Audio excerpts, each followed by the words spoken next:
Bueno, muy buenos días a todas, a todos, en este cuarto encuentro de la capacitación destinada a municipios y a comunas en el marco del programa Desde y hacia el territorio, que es una iniciativa de la Defensoría de Niñas, Niños y Adolescentes con el apoyo de UNICEF Argentina. Agradecemos en primer lugar la participación de todas las trabajadoras, los trabajadores del Estado, funcionarias y funcionarios y equipos institucionales y referentes también de municipios y de comunas que están abocados al abordaje de las infancias y a las juventudes en todo el territorio de nuestra provincia.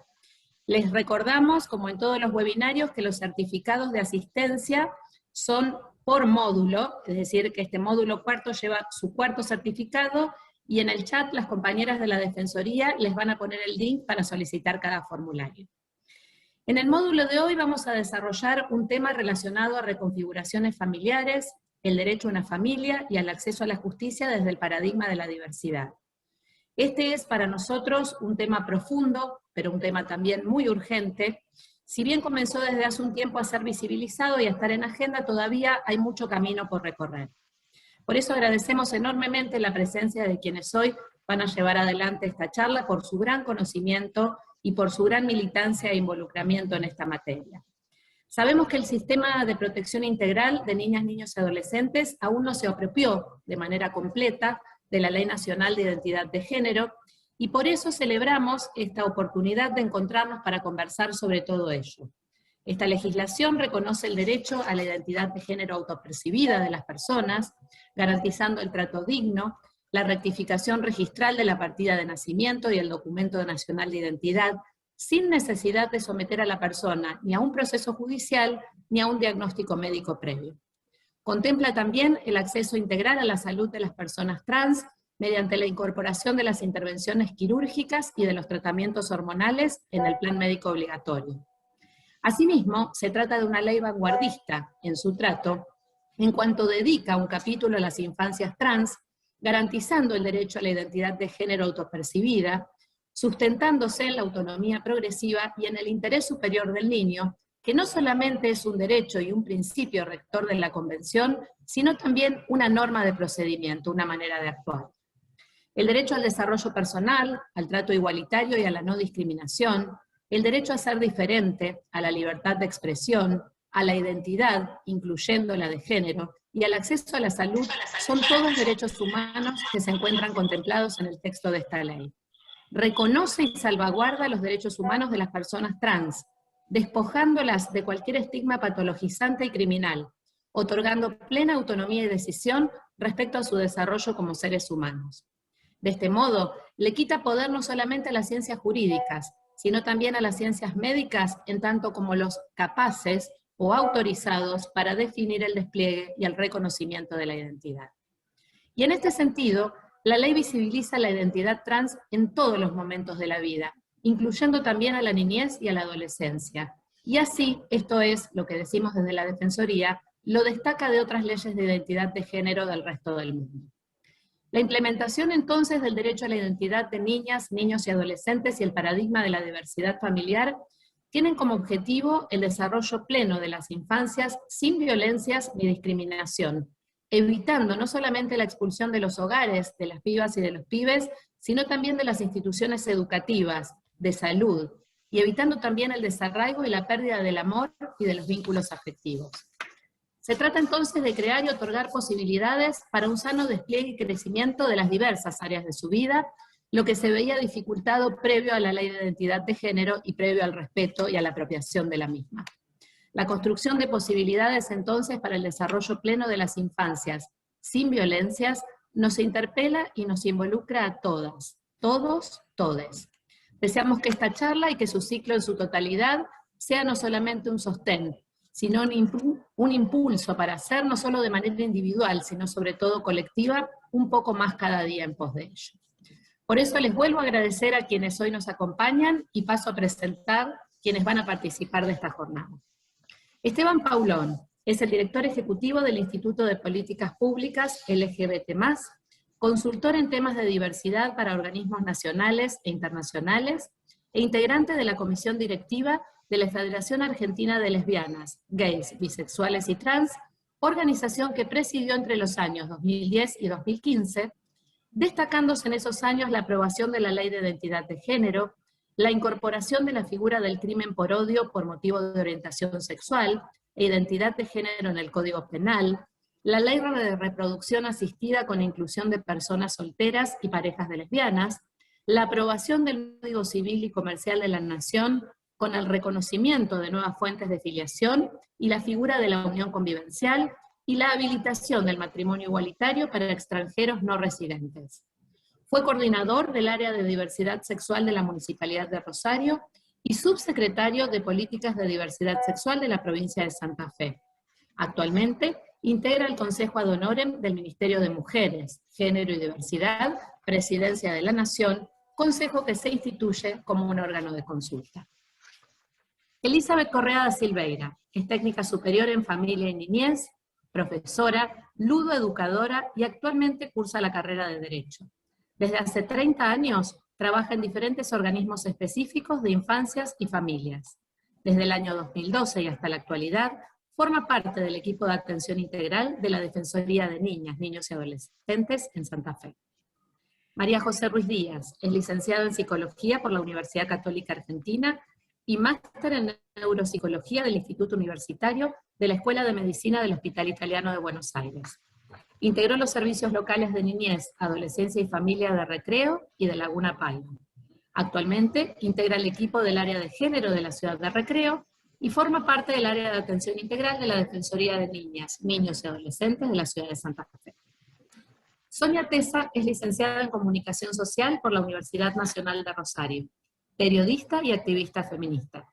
Actualmente es secretaria de redacción de Rosario 12, la edición local del diario Página 12, colabora en el suplemento Las 12 del mismo diario y es columnista en Radio Nacional Rosario.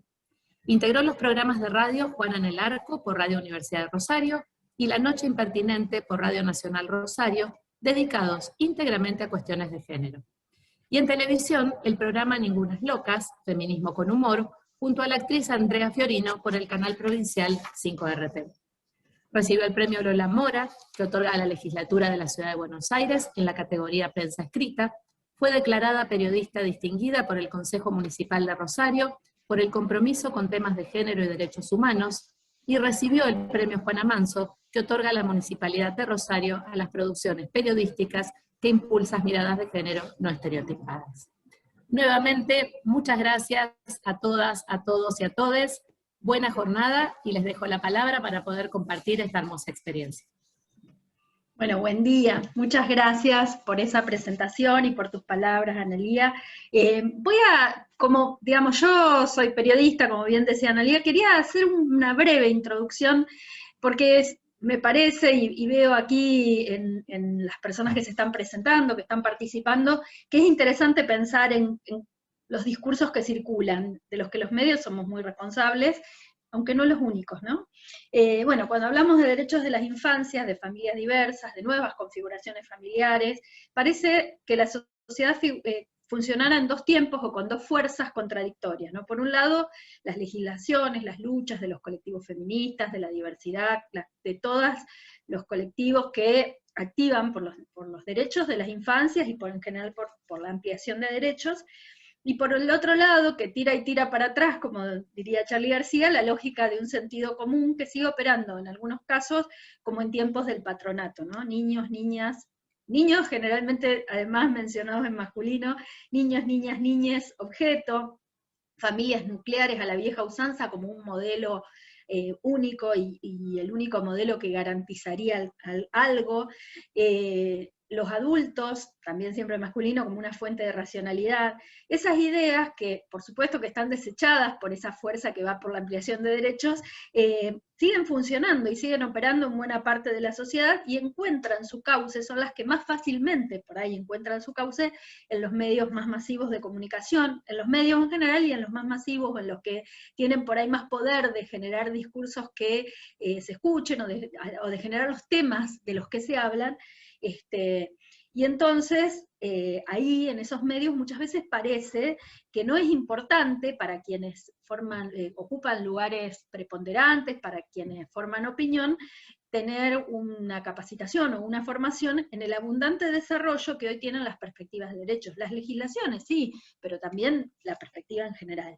En la Argentina tenemos una ley de infancia vigente de 2005, una ley de educación sexual integral que fue aprobada en 2006, que está vigente. Ha habido modificaciones a la ley de adopción, ha habido también, esto ha sido incorporado en el nuevo Código Civil y Comercial de la Nación. Tenemos ley de matrimonio igualitario desde 2010, lo que diría que tenemos que la diversidad familiar ya no puede ser discutida porque el Estado ya la tiene totalmente, digamos, institucionalizada a través de una institución como el matrimonio. Hay ley de identidad de género de la que hablaba Analía desde 2012. Yo diría que lo que falta no son exactamente leyes. Y entre las fuerzas que tiran para atrás, también yo creo que podemos señalar casi de manera muy preponderante, y perdonen que me meta por ahí en un terreno que no es exactamente el mío, cierta inercia institucional que lleva muchas veces a realizar intervenciones que toman nombres nuevos, pero que siguen viejas estrategias del pasado. De esto yo voy a proponer conversar con todas las personas que participan de este panel. ¿Qué significa que las niñas son sujetos de derechos que deben ser escuchadas? Por ejemplo, que pueden tomar decisiones de acuerdo a su autonomía progresiva, lo que decía Analía, que cuando no pueden tomarles por ellas mismas, el Estado debe garantizar que un profesional represente sus intereses, que les escuche de acuerdo a lo que ellos pueden decir y los represente, que sus familias de origen ampliadas o su centro de vida deben ser priorizados, o sea, aquello de que una familia con mejores condiciones económicas garantiza mejores condiciones de desarrollo, es una idea que todavía opera, pero que ya no podemos seguir permitiendo que se sostenga ni siquiera en los medios, digamos. El tema es que muchas veces las políticas públicas las implementan personas, y que un error, muchas veces ni siquiera un error ni siquiera un error de mala intención, un error, una intervención tardía, una intervención que no es la mejor, tiene costos subjetivos y objetivos muy grandes para personas, porque las niñas, los niños, las niñas son personas. Y entonces encuentro que esas dos fuerzas divergentes, esta que tira para adelante, que va por la promoción de los derechos, por la ampliación de los derechos, y la que tira para atrás, a veces chocan justo en la historia particular de una niña o un niño, o un niñe, en una intervención demasiado demorada o fallida, donde la mirada adulta prevaleció.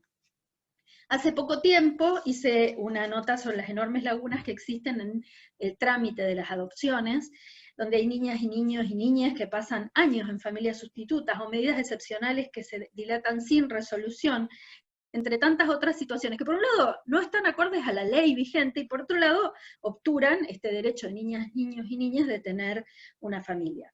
Alguien me dijo, lo único importante es el derecho de las niñas, y sí, por supuesto, en eso es algo que por suerte ya creo que hay un consenso, pero también esta afirmación a veces obtura que sin el deseo de algunas personas de hacer familia para esas niñas, no habría adopción. Y entonces me quedó la sensación, que se las comparto porque para mí es una inquietud, que a veces el discurso de los derechos termina siendo como un colchón para mantener el status quo. Es algo de lo que quiero conversar y que les quería preguntar, ¿no? Está claro. No quiero decir con esto que haya que desestimar este discurso, sino hasta dónde hay que desmontarlo para poder saber cómo aplicar estas garantías de derecho. Está claro de que se debe desterrar para siempre la visión de la adopción como el derecho de una pareja a cumplir con el deseo de tener un hijo. Se trata de cambiar la visión, pero para eso es necesario que también las instituciones pongan todo el foco en la vida que esa niña, ese niño, esa niña ya vivió y cómo se pueden reparar las vulneraciones previas. Sé que les estoy diciendo esto a personas que trabajan todos los días de su vida en este tipo de situaciones, no solo de adopción, y sé que la mayoría de las personas que están acá, si están acá es porque tienen un gran compromiso con eso y que se deben preguntar todo el tiempo cuál es la mejor intervención que pueden hacer, y eso también, por eso quiero pedir disculpas antes de empezar por algo que puede ser considerado una insolencia. Bueno, mis respetos ante ese trabajo que se realiza en situaciones difíciles, porque sabemos que las intervenciones en niñez siempre son difíciles. Sé que es un trabajo artesanal, complejo, lleno de variables, que requiere de intervenciones y articulaciones institucionales que son múltiples, y ese es uno de los desafíos. Pero por eso también me parece que es interesante poder tener este diálogo, ¿no?, con quienes hacen este trabajo a diario y poder de algún modo, conversar sobre cuáles son los desafíos diarios y las dificultades diarias de ese trabajo. Si les parece, voy a empezar con mis preguntas para Esteban Paulón, que es, bueno, que ya ha sido presentado, y me interesa de Esteban primero, bueno, preguntarle cuáles son, sí, después por supuesto Esteban dirá lo que tenga ganas, pero yo lo primero que quería preguntarte es cuáles son los prejuicios que siguen vigentes en el momento de garantizar el derecho a la identidad de niños, niñas y niñas. Esa era mi primera pregunta para vos, Esteban. Hola Sonia, bueno, a Analía y a Elizabeth, a María José, gracias por la invitación a todo el equipo de la Defensoría, con quien nos hemos encontrado y nos seguiremos encontrando en un montón de espacios de trabajo conjunto, y un saludo a todas las compañeras, compañeros y compañeras que desde toda la provincia se conectan. Yo diría que hay, Sonia, dos prejuicios iniciales y muy instalados, por lo menos de los que yo identifico, y después quiero hacer una reflexión sobre algunos datos que obtuvimos nosotros durante la gestión en la Subsecretaría de Diversidad Sexual entre 2015 y 2019. Los dos prejuicios más arraigados, y perdón si no uso lenguaje técnico, yo vengo del activismo, y a diferencia de lo que dijo Analía, parecía que yo había aprobado el Código Civil y todo. Fui presidente de la Federación durante ese periodo. Quizá tuve algo más que ver con algunas leyes, pero ya, viste, el nuevo Código Civil y Comercial interviene en ese debate, pero creo que hubo un trabajo de muchísima gente, mucho más que el mío. Un primer prejuicio es que todavía se sigue interpretando que los niños, niñas y niñas no son sujetos o sujetas de derechos, son objetos, son propiedad de los padres, las madres, de las personas que les cuidan. O sea, no tienen autonomía para la decisión. Esto está súper instalado. ¿No? Dice, bueno, esa frase que hemos escuchado tantas veces, cuando seas mayor de edad, sé lo que quieras. Después de los 18, hacé de tu culo un pito. ¿No? Digo, bueno, y antes de los 18, ¿qué? Tengo que esperar a que vos me des permiso. Entonces, cuando aparece esa expresión genuina y sentida del género autopercibido en el ámbito familiar, en los entornos más cercanos, una primera barrera que aparece es esa. No sabés lo que estás diciendo, yo no te voy a dejar, no tenés mi autorización. Un poco ahí la ley, y es un tema que hemos hablado muchas veces con Analía y con el equipo y nunca terminamos de salir del intríngulis, un poco la ley de identidad de género, así como es maravillosa, arrastra un vicio de origen en ese artículo sobre el derecho a las infancias trans, con esto del abogado del niño, que muchas provincias no lo tienen, no es clara la figura, qué hace el abogado del niño, de la niña en ese proceso, qué valida, qué cuida, qué derecho. Entonces, con lo que para nosotros es tutela el derecho de capacidad progresiva, autonomía, ser escuchada, etcétera, para muchas personas es no, evita que, o sea, vendría a ser como un escribano o escribana que certifica que ese niño o esa niña es trans, y por tanto debiera podérsele autorizar que acceda al derecho a la identidad. Entonces, me parece que eso que vos decís, que dijiste recién claramente, nosotros siempre decimos, ¿no? La distancia entre la igualdad legal y la igualdad real. En Argentina somos expertos en leyes igualitarias. Yo recuerdo también, cuando me tocó trabajar en el Congreso, encontrarme redactando un proyecto de ley para que se cumpla una ley. Es una ley aprobada, hacía varios años. ¿Saben qué ley era? La ley del proyecto de ley que tuvimos que redactar y se presentó durante muchísimos años. El nombramiento del defensor o defensora de niños y niñas. Una ley que es de 2008-2009 a nivel nacional, porque es posterior a la de derechos de la infancia. No, es previa, debe andar por 2005. Una ley de 2005 que se cumplió en 2019 o 20, por ahí. Entonces, nosotros presentamos un proyecto, en ese momento yo trabajaba con Silvia Burger en la Cámara de Diputados, pero era uno más de tantos proyectos. O sea, todos los años era el clásico, el proyecto para que se cumpliera una ley, ¿no? Una ley que cumple una ley. Bueno, tenemos ese ejercicio un poco, y eso se refleja a nivel social.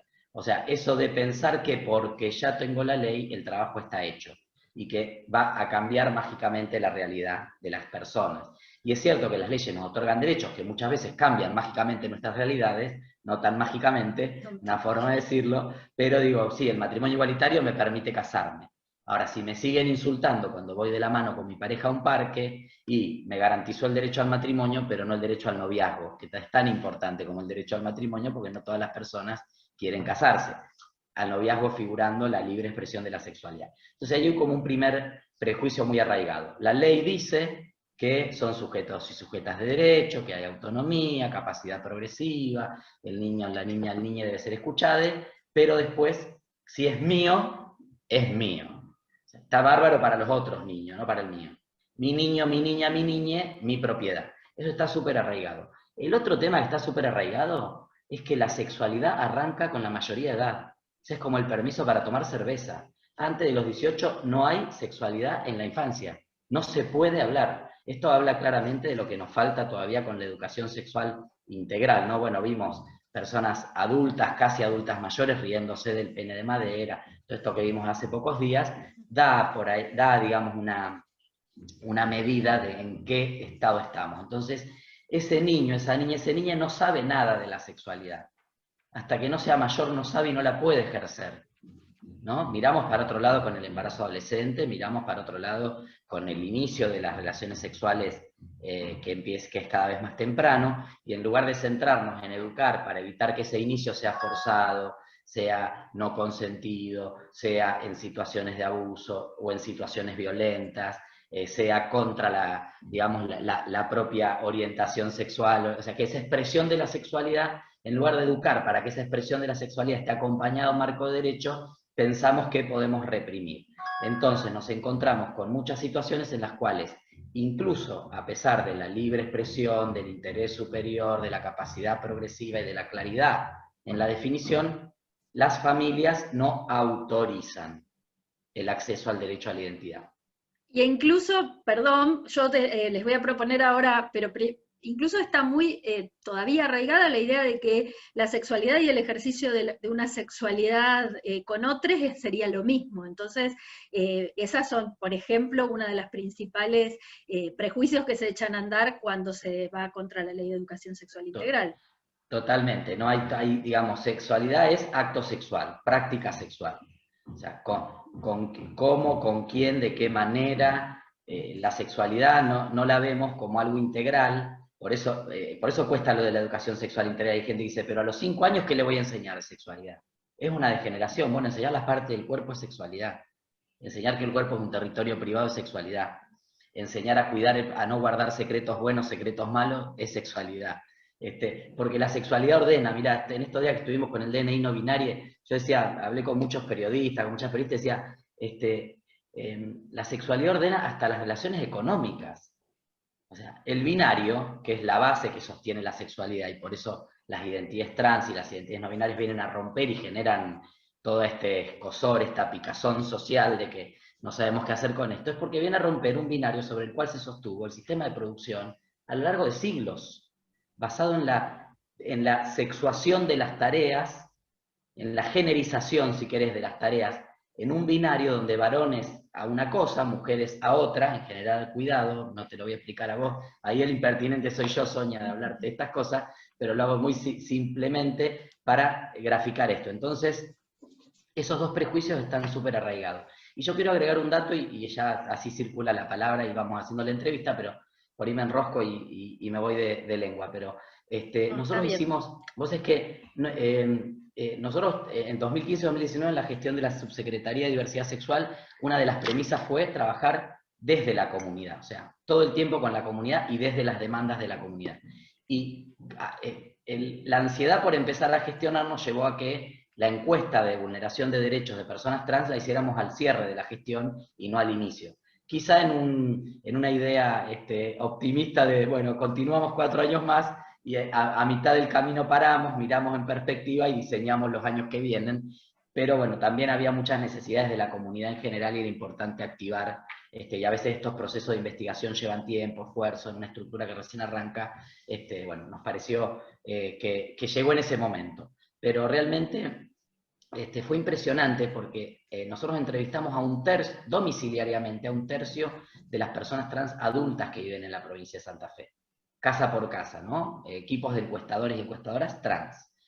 Un tercio de la población no es un censo, pero es mucho más que una encuesta, ¿no? Bueno, una de las preguntas que se les hacía a las personas trans adultas era, ¿a qué edad habían identificado eso que les pasaba, esa identidad de género? Esa autopercepción, ¿a qué edad aparece? Porque la ley dice género autopercibido. Bueno, ¿cuándo aparece?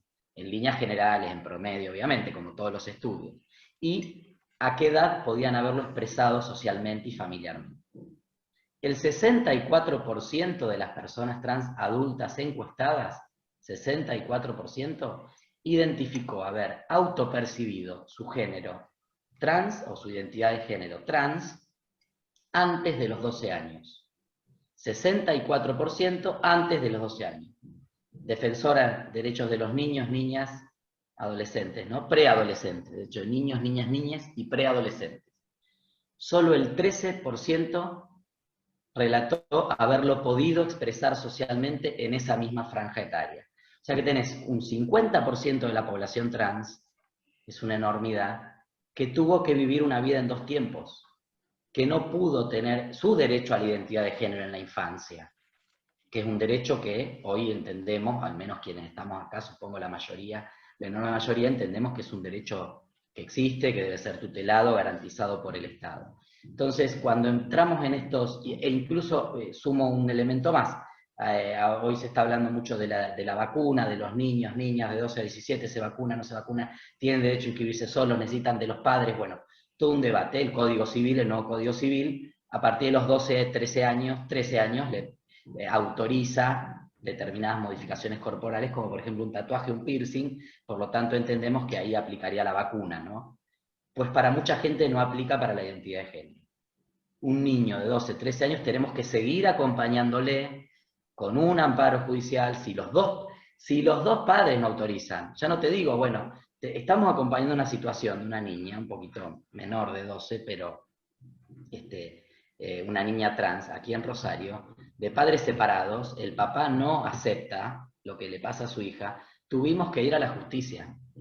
Porque aparte desde hace un año y medio esta parte, tampoco contamos con el acompañamiento de las autoridades del registro civil para encontrar, o de la subsecretaría o secretaría de Derecho de la Infancia, para encontrar, como hemos encontrado durante mucho tiempo, y muchísimos niños y niñas menores, e incluso con el acompañamiento de alguna abuela, de alguna persona significativa de su entorno que está a cargo de su cuidado, aunque esto no sea, digo, hemos ido encontrando la forma. Bueno, ahora tuvimos que ir a la justicia porque esta niña no puede ejercer el derecho porque necesita el permiso de los dos padres. O sea, para ponerse un tatuaje a los 12 años no necesita nada, la mera voluntad, pero para que se le reconozca su identidad, quién es, que es el derecho que te abre la puerta, todos los derechos todavía tenemos que seguir, porque se trata más directamente de la sexualidad, no que el tatuaje y el piercing no se trate de la sexualidad, también seguramente habrá algo, pero esto es como que, claro, la identidad de género, la sociedad lo percibe como algo más directo al ejercicio libre de la sexualidad, y ahí aparecen un montón de barreras. Esteban, la siguiente pregunta, que te la voy a hacer luego, tiene que ver con el programa de infancias trans que implementaron durante tu gestión. Pero antes te quería decir que Carolina Zancada pide si podrían compartir link o lugar donde buscar resultados de la encuesta que menciona Esteban, y Analía levantó la mano como una buena alumna porque quería hacer una intervención respecto de lo que decís. Breve, gracias Sonia, gracias Esteban, pero en esto que vos comentás, Esteban, de la judicialización de un caso respecto de una niña que no puede ser o no deciden sus padres acompañarla, digo también, para ponerlo como reflexión sobre la mesa, el Estado está compuesto por 3 poderes y el Estado somos todos, todas y todes, y digo también, más allá de la existencia de las leyes, comparto absolutamente la diferencia entre la igualdad legal y la igualdad real. También un tema es el Poder Judicial, su capacitación, su mirada, como parte de este cambio cultural también, y como parte del Estado, ¿no? El Estado no es solamente la legislatura que hace las leyes, el Ejecutivo y la Subsecretaría, sino también para ponernos a pensar cuál es la mirada, la visión, la capacitación y la aprehensión de las leyes por parte del Poder Judicial como quienes tienen que ejecutarlas. Claro, clarísimo. Bueno, y entonces yo propongo una dinámica donde vayamos mechando preguntas, entonces me interesaría mucho preguntarle a Elizabeth Correa da Silveira y María José Ruiz Díaz, que están todos los días en este trabajo, primero para que nos cuenten a todos en qué consiste este trabajo del área de atención integral de la Defensoría, y también, si les parece pertinente, cuáles son las formas en las que se puede recurrir a ustedes. Bueno, voy a tomar primero la palabra y después la comparto con mi compañera de tareas de todos los días. Y bueno, en primer lugar, buenos días a todas, a todes, a todos los que están, digamos, del otro lado, compartiendo esta jornada. La verdad que es una hermosa oportunidad de poder poner, digamos, a cuenta de nuestra tarea que compartimos ya desde hace casi 10 años. Bueno, desde la Defensoría de Niñas, Niños y Adolescentes de la provincia de Santa Fe, y como equipo de atención integral, es un equipo interdisciplinario que está conformado por, digamos, abogada, psicóloga, licenciada en educación, bueno, yo que soy técnico en familia y niñez, en la ciudad de Santa Fe, y bueno, y en la ciudad de Rosario también hay compañeras y compañeros abogados, psicólogos, psicopedagogos y otros profesionales. O sea que son equipos interdisciplinarios. Trabajamos diariamente para garantizar la protección integral de los derechos de la niñez y la adolescencia en todo el territorio provincial. Si bien, digamos, la Defensoría tiene sus sedes en las dos ciudades más importantes, pero de ahí, digamos, nos extendemos hacia el centro norte de la provincia en Santa Fe y hacia el centro sur desde Rosario, ¿sí? Abordamos las quejas, las consultas, las presentaciones de la ciudadanía que se acerca hasta la Defensoría, y brindamos distintos tipos de asesoramiento, facilitaciones, mediante procesos protocolizados, eficaces y amigables. Y quiero destacar esto de amigables porque, bueno, es una de las premisas que, digamos, cuando comenzamos con esta tarea, tuvo la defensora digamos, la posibilidad de la escucha amigable de todas las personas que se acercan a la Defensoría. Recibimos todo tipo de reclamos, denuncias sobre posibles vulneraciones de los derechos de niñas, niños y adolescentes, y lo canalizamos a través de los distintos organismos con los cuales tenemos, digamos, nexo. Muchos de ellos son organismos públicos y muchos otros organizaciones no gubernamentales, digamos, y otros espacios donde los niños despliegan sus tareas. Bueno, esa es un poco la tarea, digamos, inicial. Después, también, digamos, en esos abordajes vamos trabajando en conjunto con los profesionales de esos organismos con los cuales articulamos. Muchos de ellos probablemente están hoy en el auditorio de esta jornada. Vamos trabajando artesanalmente y facilitando la oportunidad creo que para nosotros es una oportunidad de poder garantizar los derechos de esas niñas, niños y adolescentes que muchas veces son cruelmente vulnerados, ¿no? Por adultos que entienden que el niño no es un sujeto de derechos, sino es un objeto, digamos, que está ahí, digamos, a su disposición. No sé si María José quiere también responder. No. Bueno, saludar a todas y a todos los que están participando, y bueno, como decía mi compañera Elizabeth, lo que nosotros hacemos es recibir, digamos, a toda la población que se acerca a la Defensoría, ya sea a través de un mail, a través de un llamado, de manera espontánea, digamos, no necesita patrocinio, digamos, la comunidad para acercarse a la Defensoría, es un lugar abierto a todas y a todos. Y tampoco lo brindamos a este patrocinio desde acá, digamos, la Defensoría. Esto lo aclaro porque nos pasa, digamos, en la diaria, digamos, no tenemos una competencia legal sobre ciertos asuntos que ya están judicializados. Eso es algo que por ahí está bueno remarcar. Les pregunto, ¿creen que la sociedad, digamos, ustedes hablan que reciben demandas, tiene una apropiación de esta institución que es una institución joven, que por ahí creo que no todo el mundo sabe cuál es su función? ¿Creen que hay ya una progresiva apropiación social de esta institución? Apropiación en el buen sentido. Sí, yo creo que, digamos, hay espacios, digamos, de la comunidad que sí se han apropiado. De hecho, digamos, creo que uno de los ejemplos de esta apropiación es en este tiempo de pandemia, el hecho de que ante la falta, digamos, de atención de otros organismos, como por ejemplo el Poder Judicial, o algunas instituciones gubernamentales que, digamos, no daban respuesta a las demandas o a los pedidos, digamos, de la comunidad, muchos de ellos se acercaban a nosotros, y bueno, y a partir de nosotros poder canalizar esa demanda, esa solicitud, que muchas veces, digamos, son cuestiones urgentes que tienen que ver con, por ejemplo, la atención de las niñas y niños digamos, en un efector de salud, o la posibilidad, digamos, de las madres que están al cuidado de sus hijos, de sus hijas y hijos, en relación a, digamos, poder tener, por ejemplo, algo básico como es la cuota alimentaria para poder alimentar a los niños y niñas de las cuales está cuidando, y eso, digamos, se atrasa, digamos, son algunas de las consultas y de las demandas que más hemos tenido, sobre todo en el año pasado, ¿no es cierto?, en el 2020. Claro.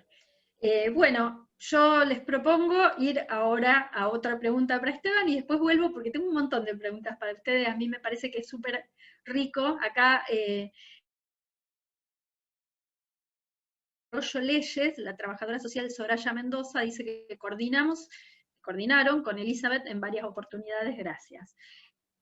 Me interesa especialmente preguntarle a Esteban por este programa integral de atención a las infancias trans que se puso en marcha en la anterior gestión, si ha tenido continuidad, pero eso, lo que más me interesa es que cuente del programa y cómo funcionó, y si hoy sigue vigente. Bueno, el programa funcionó desde el año 2016, en septiembre de 2016 por un decreto del ex gobernador Lifshitz se crean los programas para la Subsecretaría de Diversidad, y uno de ellos era específico para la población trans, que es un programa que se diseñó con la comunidad trans de todo el país en el año 2014-2015, cuando era yo presidente de la Federación LGBT y aprobaba el Código Civil. También hicimos ese programa integral trans, que es un programa que surgió incluso de las propias demandas de la comunidad en relación a la respuesta. Yo tengo la sensación como que después de la ley de identidad de género pasó mucho tiempo, incluso te diría hasta la aprobación de la ley de cupo trans, en donde no hubo grandes políticas de escala, o sea, pequeños programas de inclusión en el empleo para personas trans o algo, de educación, incorporación de algo trans en la ESI, pero no hubo como una política de gran escala. Incluso al día de hoy todo lo que es salud viene muy relegado en casi todo el país, o sea, faltó ahí un poquito de músculo y de política pública post-ley para que esa brecha de entre lo que dice la ley y lo que queremos, los derechos que queremos ejercer en la realidad, se achique un poco. Pero bueno, en ese contexto, con la comunidad trans, en un proyecto que hicimos con Naciones Unidas, diseñamos ese programa de inclusión trans. Dentro de las acciones del programa de inclusión trans había espacios de diálogo y de diseño de pequeños programas o programas más concretos, y surgió en realidad de una situación concreta, de una localidad del sur de la provincia de Santa Fe, con un niño trans que 48 horas antes de su cumpleaños de 15, con club alquilado, familia invitada, lechón cocido y todo preparado, sentó a los padres en la computadora y les dijo: papá, mamá, yo soy esto. Y les pasa un video de un varón trans español que cuenta que es un varón. Entonces, en ese momento la familia nos contacta, nos llega el contacto de la familia a través de las redes, muy preocupada. La familia, por suerte, una familia que acompañaba, el papá un obrero metalúrgico, mamá ama de casa, con una hermana menor, pero bueno, había generado un impacto en toda la familia, claro, toda la gente invitada al cumpleaños de 15, de golpe decirle, hasta la foto sacada, con vestido y todo. Bueno, ese fue el punto de quiebre. Cuando la sociedad te impone un género que no sentís, que no percibís y no la podés caretear más. Entonces, para este niño fue un punto de quiebre, y eso nos llevó a pensar, de la mano de Andy Panciera, que es una psicóloga también del colectivo trans, que es marplatense, pero adoptada por Santa Fe y por Rosario ya hace muchos años, que estaba integrándose al equipo con nosotros, empezar a pensar de qué manera pensar un dispositivo donde se pueda trabajar integralmente esto, pero con una mirada primero de acompañamiento, digamos, muchas veces en muchos debates que tuvimos en la provincia en relación a este servicio, porque también cuando lo lanzamos hubo polémica de ustedes quieren que todos los niños sean trans, van a obligar a los niños y niñas a travestirse, o sea, todas las ideas... Van a promover... Están promoviendo el transexualismo y una serie de cuestiones.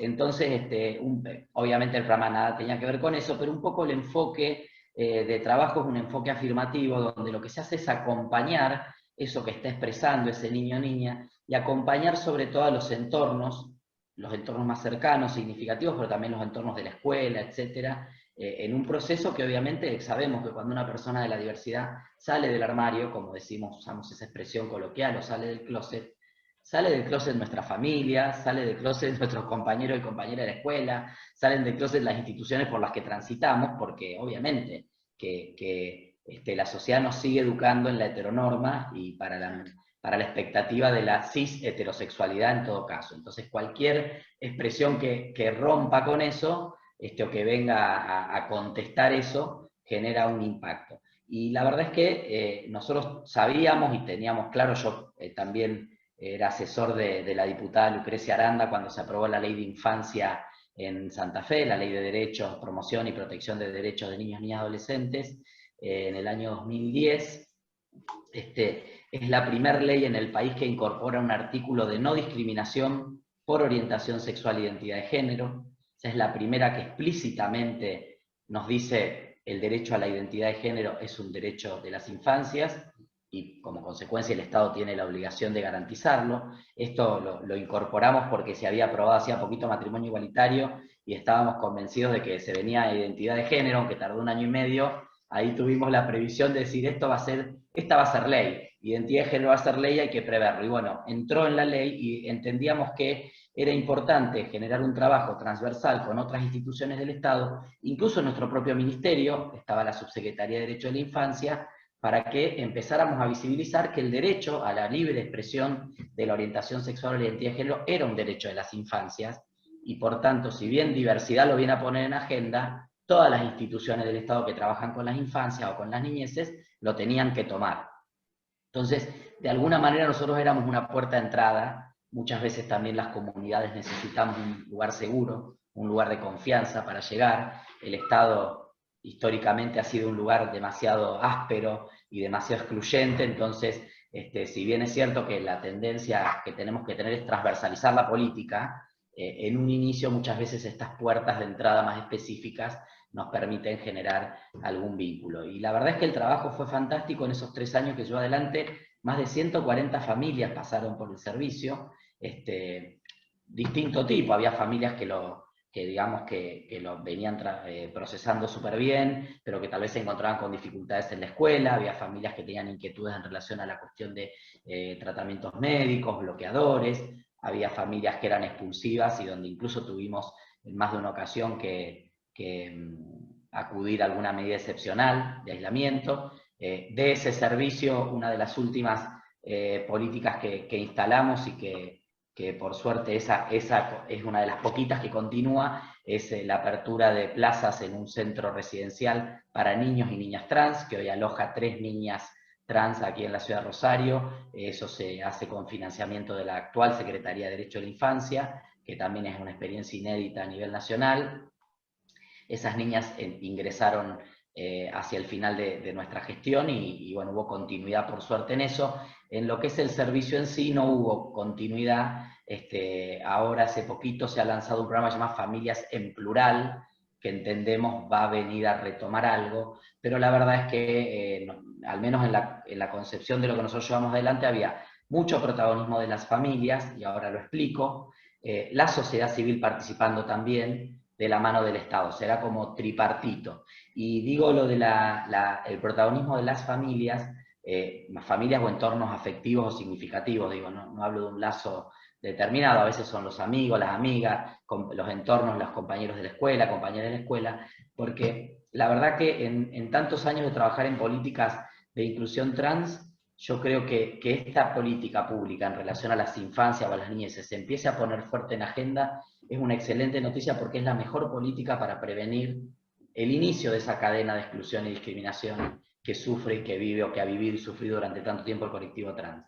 Los datos de la encuesta nos lo muestran. ¿Qué hubiera pasado si ese 64% de niños y niñas hubiesen podido expresar su identidad de género y ser contenidas en esos entornos? Por supuesto, la sociedad discrimina, es prejuiciosa, pero la experiencia de esos niños y niñas que estamos viendo cómo lo transitan, acompañadas por sus familias, con protocolos en las escuelas para el cambio de identidad, el reconocimiento de identidad, que pueden permanecer en sus trayectos educativos y formativos, adquieren muchísimas más herramientas que de la mano de otras políticas públicas como el cupo, la ESI y otras políticas que el Estado también implementa, nos permiten empezar a pensar en un futuro cercano muy diferente para las personas trans, porque la ley en sí, la Ley de Identidad de Género 2012, no terminó de evitar que la expectativa de vida siga siendo cercana a los 40 años, no terminó de evitar que más del 90% de las mujeres trans sigan teniendo que dedicarse al trabajo sexual, no terminó de evitar que las adulteces mayores tempranas que tiene la comunidad trans, a los 40, 45 años ya son adultas y adultos mayores, se sigan transitando con desprotección, sin ingresos, en soledad, con abandono familiar. Entonces creo que ahí todo lo que tiene que ver con el trabajo de afirmación del género, porque es una mirada afirmativa que escucha, yo lo que creo es que el gran cambio que se dio, y nosotros lo vimos a lo largo del servicio, es que muchas familias, muchos entornos, escuelas, docentes, jóvenes, empezaron a admitir la posibilidad de que esa otra persona fuera trans. O sea, durante mucho tiempo hubo negación. No, esto no te está pasando. Comportate como un hombre, comportate como una mujer, vos sos así, vos sos asá, vestite, sacate, ponete. No existe. Negación, o cuando esa identidad era reafirmada por la persona, expulsión. Expulsión y represión. Muchas veces la propia persona, ese 50% que no lo expresó, probablemente lo haya expresado, haya tenido un rechazo y haya sentido que tal vez podía caretearla, ocultarlo. Después llega un momento que no podés, llega el cumpleaños de 15, te quieren poner el vestido rosa y te explota la Matrix porque no sos eso, no sos ese vestido rosa. Pero me parece que ahí, digamos, tenemos una llave muy importante para la prevención del inicio de esa cadena de exclusiones que arranca en general en la familia, que expulsa a las personas trans de sus hogares, que les lleva a vincularse con otras personas trans que fueron excluidas antes, y bueno, ahí a las modificaciones corporales por fuera del sistema de salud, al trabajo sexual como única alternativa, al inicio de la actividad como trabajadora o trabajador sexual muy joven. A los 14, 15 años ya estás en una esquina trabajando en la calle, por eso a los 35, con 20 años de carrera, ya estás en la adultez mayor, digo, ¿no? Entonces hay como una falta de mirada integral que es importante tener en cuenta, y donde lo que tiene que ver con las infancias es lo que a mí me parece que puede generar un quiebre muy importante hacia adelante. Bueno, muchas gracias. Voy a pasar a la pregunta que tenía pensada a Elizabeth y a María José, pero antes les quiero preguntar si han recibido situaciones de niñeces trans, de familias que llegan con, bueno, situaciones relacionadas con niñeces trans en el área de atención integral. En realidad no hemos recibido a familias que lleguen con ese tipo de situaciones, por lo menos en Santa Fe, digamos, pero sí hemos trabajado algunas situaciones de niños que están, de niñas, niños y adolescentes que están alojados en algunos espacios porque se han tenido que tomar medidas de protección integral con ellos, y bueno, ahí es donde nos encontramos con la situación. O sea que han intervenido en situaciones de niñeces trans, no tanto en su vida familiar, sino cuando ya están institucionalizados. Exactamente. Bueno, yo la pregunta que les quería hacer es qué dificultades vienen encontrando, cuáles son las principales dificultades que vienen encontrando para las articulaciones institucionales. Vos hablaste de un trabajo artesanal, de un trabajo, Elizabeth, hablaste de un trabajo artesanal, de un trabajo que muchas veces me imagino que es como un mecanismo de relojería, que tienen que ponerse a funcionar un montón de piezas pequeñas para que algo se modifique. Te quería preguntar, o les quería preguntar a María José y a Elizabeth, ¿cuáles son hoy las principales dificultades en la articulación institucional en esta tarea que tiene la Defensoría, que es la demanda de, o sea, el trabajar con las instituciones del Estado que deben garantizar derechos para lograr que esos derechos se garanticen? Bien, yo antes de contestar específicamente tu pregunta, Sonia, voy a tomar algo de lo que decía Esteban en relación, digamos, a la gran dificultad que muchas veces tenemos, que son atravesamientos de preconceptos que muchas veces nos atraviesan, valga la redundancia, como profesionales, en cuanto a conceptos como la niñez, la adolescencia, y sobre todo el tema de familia, ¿no? Y digo porque, digamos, si vos imagínate que ante, digamos, estas situaciones de los niños y niñas que se reconocen, digamos, de otra manera, la posibilidad de incluir a los niños dentro del concepto de sujeto de derechos, sobre todas las cosas, para los adultos y adultas que están, digamos, a su cuidado. Y ante esto, digamos, ante estos preconceptos, muchas veces, como operadores de los distintos organismos del Estado, nos atraviesa esto de, bueno, la familia solamente como el concepto de la familia sanguínea, y yo creo que hay que desarticular un poco este concepto para poder entender que las niñas, niños y adolescentes muchas veces, digamos, hacen familia con referentes afectivos, con aquellos, digamos, que realmente están, le ofrecen cuidados, ¿no? De hecho, yo creo que, digamos, para poder hacer este trabajo, creo que es alentador la oportunidad que muchas veces nos dan las niñas, niños y adolescentes en cuanto a lo que ellos mismos entienden como familia, ¿no? Ellos hacen familia con sus pares, con aquellas personas que le ofrecen esos cuidados que necesitan o que les acompañan en los momentos, digamos, de dolor o en los momentos, digamos, de situaciones por las que atraviesan. Eso por un lado. Y por otro lado, digamos, muchas veces, justamente, esta es la raíz de esos inconvenientes que tenemos al momento de las articulaciones con otros organismos, digamos, el hecho de poder ponernos de acuerdo en cuanto a cómo vamos a extender esa red de protección integral para que un niño se pueda encontrar con ese derecho que le ha sido vulnerado. Me parece que la cuestión viene por ahí. Buenísimo, muchas gracias. Majo.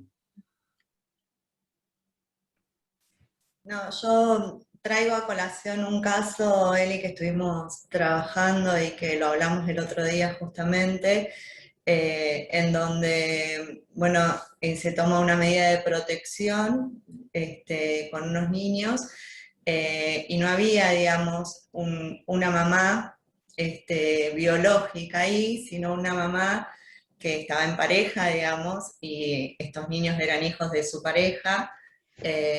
Y bueno, ahí por suerte, digamos, la subsecretaría decide, digamos, que sea esta persona, digamos, que afectivamente los había cuidado desde siempre, la que, digamos, continúe con el cuidado y la protección de estos niños.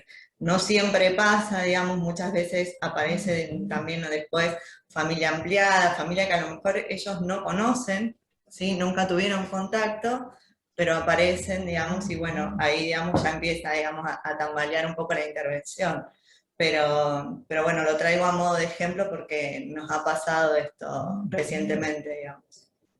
O sea que esta idea que es muy arraigada, por lo que dijo Elizabeth y lo que dice María José, esta idea muy arraigada de que la familia biológica sería siempre la familia, es una dificultad que ustedes encuentran para las articulaciones, que podríamos decir, ustedes díganme si estoy diciendo una barbaridad, que muchas veces o los servicios locales o las intervenciones provinciales priorizan lo biológico como parte de estas cuestiones que estamos hablando. ¿Sería así?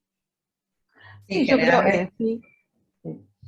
Sí. Generalmente pasa por eso, digamos, yo creo que como profesionales tenemos que flexibilizar esas concepciones que por ahí nos atraviesan en cuanto a lo biológico como único nexo por parte de los niños, porque muchas veces los forzamos a relacionarse con gente que no conoce o que realmente sería una continuidad en tanto y en cuanto, digamos, el maltrato o la vulneración de sus derechos, ¿no?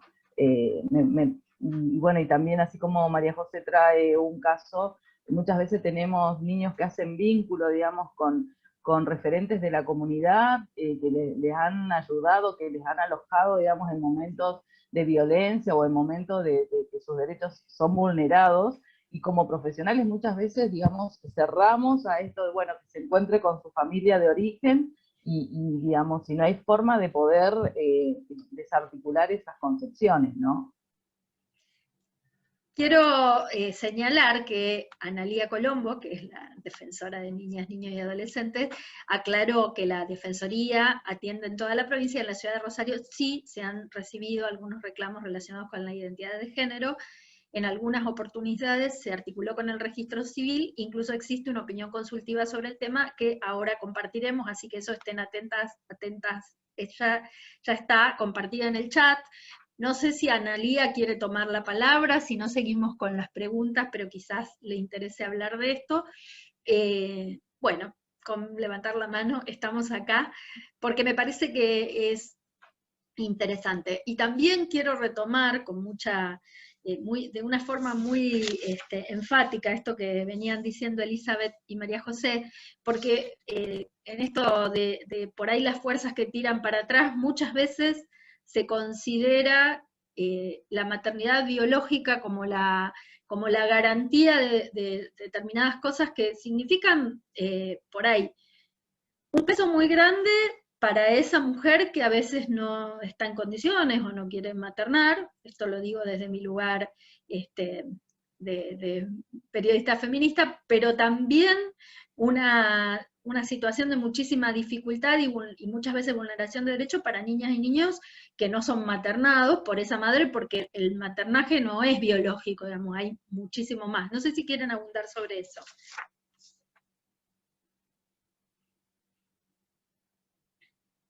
En ese sentido, por ejemplo, hemos trabajado situaciones, bueno, por eso, primero, en cuanto a este punto que aclaraba Analía, yo por eso decía en Santa Fe, en Ciudad de Santa Fe no habíamos recibido situaciones de este orden, pero bueno.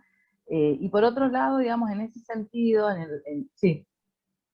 No, como para que aclares, porque quizás no todas las personas que están escuchando, cómo funciona la estructura de la Defensoría y qué reclamos llegan a Santa Fe y cuáles llegan a Rosario y dónde más puede haber situaciones donde ustedes intervengan. O sea, entiendo que tampoco es solo de la ciudad de Rosario y solo de la ciudad de Santa Fe. Si querés y podés aclarar eso, estaría buenísimo. Claro, digamos, nosotros, por eso yo al comienzo decía que tenemos dos sedes, una en Santa Fe y otra en Rosario, pero que desde Santa Fe hacia el norte, digamos, todo el centro norte de la provincia se refiere, digamos, se referencia con Santa Fe, y que todo el centro sur se referencia con Rosario, digamos. De hecho, tenemos nexo con todos los pueblos y ciudades del norte, Reconquista, Florencia, Tostado, Rafaela, también, digamos, nos llega a nosotros en Santa Fe, ¿sí? Y por otro lado, en términos de tu pregunta concreta, digamos, en relación a lo del maternaje, muchas veces, digamos, hay mujeres, de hecho hemos trabajado situaciones de mujeres que, digamos, deciden tener a sus hijos, pero que no van a continuar, digamos, con ese cuidado post-nacimiento, y también ahí se da un debate en relación a, bueno, trabajamos con esta mujer para que para que no irrumpa, digamos, ese cuidado, no interrumpa, digamos, su maternidad y demás, cuando muchas veces estas mujeres están muy seguras de no querer continuar, pero bueno, digamos, brindan la oportunidad de que otra persona que sí, digamos, tiene deseo de asegurar ese crecimiento de ese niño lo puede hacer, ¿no? Y eso también está bueno de que hoy las mujeres puedan manifestarlo. De todos modos, y ahí va una pregunta porque yo no las quiero meter en un brete, pero uno de los temas que siempre está en debate en la sociedad es esta cuestión del derecho a la adopción, de quién es el derecho, si hay una, o sea, allí, que primera pregunta es si esos son muchos casos, porque en general hay una idea social de que hay muchísimos bebés que son dados en adopción recién nacidos por sus mamás, y entiendo, ustedes me dirán, yo soy periodista, a veces pregunto burradas, ustedes sabrán, que esas son los casos más excepcionales, y por otro lado, ¿cómo es en ese caso si es tan simple como, bueno, yo quiero dar mi hijo en adopción y se lo doy a tal persona, o hay otros mecanismos? Bueno, eso es súper importante, esta pregunta que hace Sonia, porque realmente, digamos, hay un mecanismo establecido, digamos, legal para que las personas accedan a la adopción, ¿sí? Digamos, inscribirse en el registro único de pretensos adoptantes, digamos, seguir toda una evaluación que se hace desde ese lugar, digamos, hacer un recorrido. Eso por un lado. Que es lo establecido por la ley, y creo que, digamos, muchas veces las personas, digamos, que quieren adoptar, o lo que se escucha en relación a las adopciones es que el sistema es muy lento, es muy cruel y demás, ¿no? En relación a las personas que quieren adoptar. Y yo creo que ese sistema tiene una razón de ser en términos de protección de la niñez y la adolescencia, ¿sí? ¿Por qué? Porque, digamos, nos ha pasado, tenemos datos al respecto en relación a que muchos niños que en términos de estos últimos tiempos fueron dados en guarda preadoptiva, han sido devueltos. Por ahí, digamos, no tenemos la cantidad de niños que les ha pasado eso. De hecho, digamos, hemos escuchado un relato de una niña que, digamos, su familia que la iba a adoptar, la devolvió el día del cumpleaños. Imagínense semejante crueldad, ¿no? Eso por un lado. Por otro lado, digamos, es otro espacio donde el niño muchas veces puesto en, digamos, como objeto del adulto que quiere ser padre a toda costa, sin saber qué es lo que le va a ofrecer, digamos, para alojar a esa niña o a ese niño. Yo creo que ese es el punto principal, ¿no? La oportunidad de cómo y de qué manera voy a alojar a esa niña o a ese niño que ha pasado por situaciones muchas veces de extrema violencia, con lo cual, digamos, hay que hacer todo un trabajo con esa familia que va a alojar a esa niña o a ese niño, para que pueda entender qué es lo que lo atraviesa. Y por otro lado, no hay mucha cantidad de situaciones de niños pequeños, bebés, con este caso que comentaba, sino hay muchos niños, digamos, de entre 5 años en adelante, y bueno, y ahí se complejiza un poco más la situación. Voy a hacer, yo les quiero pedir a ustedes, a María José y a Elizabeth, que nos cuenten algún caso paradigmático, pero antes quisiera hacer una pregunta a Esteban, si puede ser, que tiene que ver con, venimos hablando de niñeces trans, y es todo un tema por todo lo que venimos hablando, pero también hay históricamente una vulneración a la expresión de la orientación sexual, sin necesidad que sea una identidad de género, y me parece que ahí también hay un amplio trabajo por hacer y mucho para, por lo menos para contar hoy, sobre qué derechos tienen las niñas, niños, niñas a su orientación, a expresar su orientación sexual, aún siendo niños, porque vos decías esto de que la sexualidad a veces se considera como algo que empieza en la adultez o en la adolescencia. Sí, yo, Sonia, siempre digo que el adulto gay que soy fue un niño gay. Yo, cada vez más, a medida que vas recordando tu infancia, te vas encontrando con historias y con momentos que decís, sí, en ese momento sentía eso, y obviamente pasa lo mismo que pasa con la población trans, ¿no? Si no nos encontramos en un entorno que sentimos seguro, de confianza, donde nos sintamos contenidos y aceptados o aceptadas, en general tendemos a reprimir en la infancia y en la preadolescencia, en la adolescencia, eso que nos está pasando, ¿no? Con la posibilidad que tenemos las personas gays, lesbianas, bisexuales, de poder estar en el armario, ¿no? Lo que siempre nos diferencia es que el género se expresa en el cuerpo, en el nombre, en el pronombre, y la orientación sexual es algo que uno, en definitiva, puede, no sin dolor, no sin costo personal, puede guardar como algo más íntimo, que es lo que antes se planteaba como la discreción, ¿no? Para muchos, cuando empezamos a salir del armario, hemos escuchado esa frase de, bueno, trata de ser discreto, trata de que no se te note, no muevas tanto la mano, o de chiquitos también, comportate como un hombre, como una mujer, no sea machona, no sea marica. Digo, esto está súper instalado y sigue siendo una de las formas de violencia más habituales en la infancia. Sigue siendo un insulto, puto sigue siendo un insulto, tortillera sigue siendo un insulto. Digo, son palabras que nos siguen lastimando. Y creo que ahí hay un rol muy importante de lo que es la educación sexual integral, pero también de otra cuestión que es muy importante y tiene que ver con los derechos que hemos conquistado, que es la visibilidad. O sea, a nosotros se nos ha educado, histórica, yo por lo menos soy de una generación en la cual, y creo que las generaciones previas a la mía y algunas de las posteriores, no sé cada cuántos años cambian las generaciones, pero todavía arrastran y arrastramos algunas de esas cuestiones.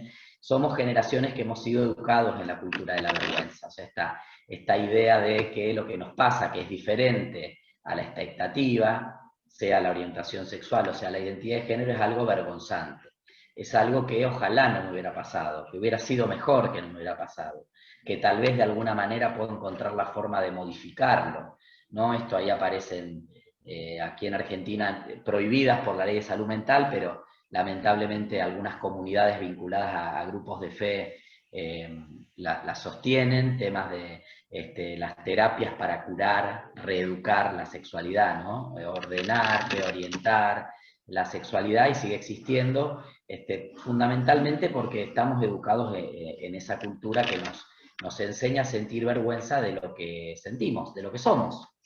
La orientación sexual de todas las personas se constituye en la primera infancia, o alguien... Lo que pasa es que las personas heterosexuales no tienen una reflexión consciente sobre eso, porque actúan de acuerdo a lo esperado, y eso no es que es malo, que es así. Uno actúa lo que siente, y lo que siente coincide con lo que el entorno está esperando. Entonces nadie está diciendo, no, para, vos me estás diciendo que sos heterosexual.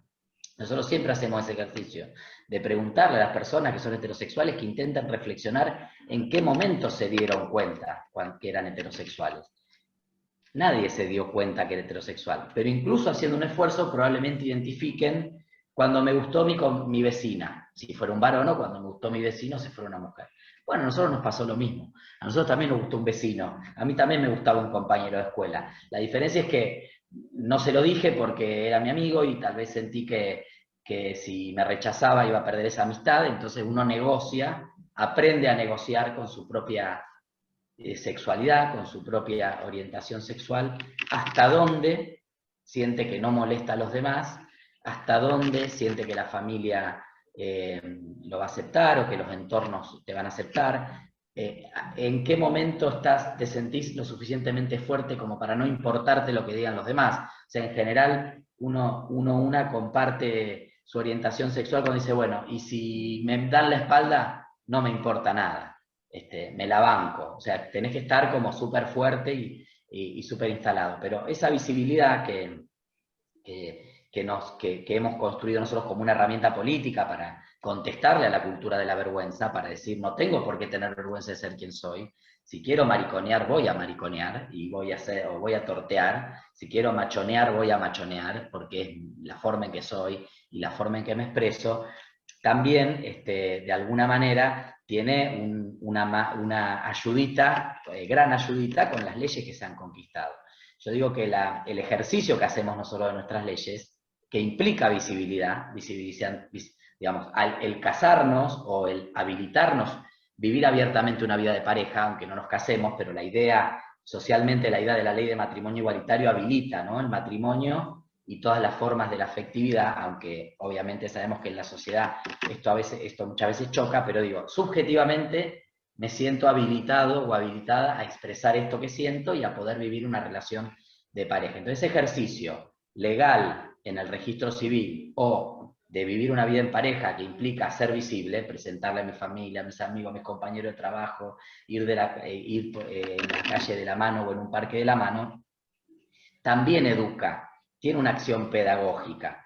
Y toda la generación de niños y niñas que hoy están, digamos que uno está también muy instalado esto que dice, no, las nuevas generaciones, y no, ahora los chicos la sexualidad, no es azaroso, tiene que ver con 11 años de ejercicio de estos derechos de la mano del matrimonio igualitario, 9 años de ejercicio del derecho a la identidad de género de la mano de la ley de identidad de género. Entonces yo digo, así como hay una generación nativo digital que nació con las pantallas, y yo veo a mi sobrinito que no le explicas nada, tenía 2 años, agarró el celular y sabía cómo agrandar la foto, y sabía cómo pasar con el dedo, porque todo eso es intuitivo, así como hay una generación nativo digital, yo creo que hay una generación nativo igualitaria, que es esta generación, que nació con estas leyes, que se está insertando en la comunidad con estas leyes, con visibilidad en los medios de comunicación, con visibilidad en las propias familias, en las escuelas. Eso va rompiendo cercos, no sin resistencia, pero va habilitando. Entonces vos decís, bueno, y si hoy yo ya empiezo a ver, yo en el año 2000 tuve la posibilidad de viajar a un campamento de la Juventud Socialista en Suecia, y me impresionó, estaba todavía resolviendo mi propia orientación sexual, no había salido del armario, ya la tenía clara, pero no había salido del closet abiertamente todavía, y me impactó ver 2 nenes de 13 años de la mano, en una calle de Estocolmo. Digo, ¿esto cómo puede ser? ¿Qué son novios? Digo, lo empezamos a ver ahora, nenes y nenas de la mano o noviando en las escuelas secundarias, en los clubes. Por supuesto, no es la masivo, porque claramente, evidentemente la orientación, o por lo menos por ahora, las orientaciones sexuales por fuera de la heterosexualidad son menos frecuentes, por algún motivo, que la heterosexualidad, entonces lo vemos menos, es menos visible, pero se empieza a ver, o sea, es una generación que vive mucho más abiertamente la sexualidad porque se crió con esto, nació, se educó, se insertó, se está insertando en la sociedad, y para esa generación nativa igualitaria, el piso de los derechos, digamos, los derechos conquistados son un piso. Vos fuiste protagonista de todo lo que fue el logro de la interrupción legal del embarazo, de la ley del aborto. Y hablaban ustedes, vos, Luciana Pecker, otra querida amiga y periodista, también súper feminista, de la revolución de las hijas. Hablaban de esto, ¿no?, de esta marea verde, de cómo venía todo esto. Bueno, la revolución de las hijas es que para las hijas, todos estos derechos ya conquistados son el piso sobre el cual construir lo otro. Entonces, ¿cómo no iba a haber aborto si había matrimonio e identidad de género? Y si había un montón de otros derechos, estamos peleando por la paridad, estamos peleando porque la sociedad nos trate por igual independientemente de nuestro género. ¿Y cómo no va a haber DNI no binario? ¿Qué cosa? ¿Cómo ahora no podemos decidir cuál es mi género? ¿Por qué no me puedo salir del binario? ¿Y cómo no va a haber la X? Dice, fue uno al acto y dijo, yo no soy una X. Y claro que le va a decir al presidente que no es una X, porque todos estos derechos que fuimos conquistando ya están, ya son del... Siempre hay que defenderlos, porque los derechos, como decía mi querido amigo que ya se fue, Pedro Cerolo, los derechos se conquistan, se disfrutan y se defienden. Y se defienden. Y se defienden siempre. Porque a la vez, me gustaría decir esto, muchas de las personas, por lo que estuve viendo, que participan de este seminario, son quizás de comunidades mucho más pequeñas que por ahí las 2 ciudades en las que estamos, quienes estamos haciendo la intervención. Y a mí me gustaría decir que quiero leer un mensaje además, pero que el embate, que la medida de nuestros avances también es la medida de la virulencia de los embates contra los derechos. Entonces, son derechos conquistados y celebramos de verdad que las nuevas generaciones se los apropien, pero a la vez son derechos que siempre, que por lo menos por ahora vamos a tener que seguir defendiendo. Totalmente. Y esto viene muy a cuento de algo que nos dice Daniela en el chat, que dice que es muy interesante todo lo planteado.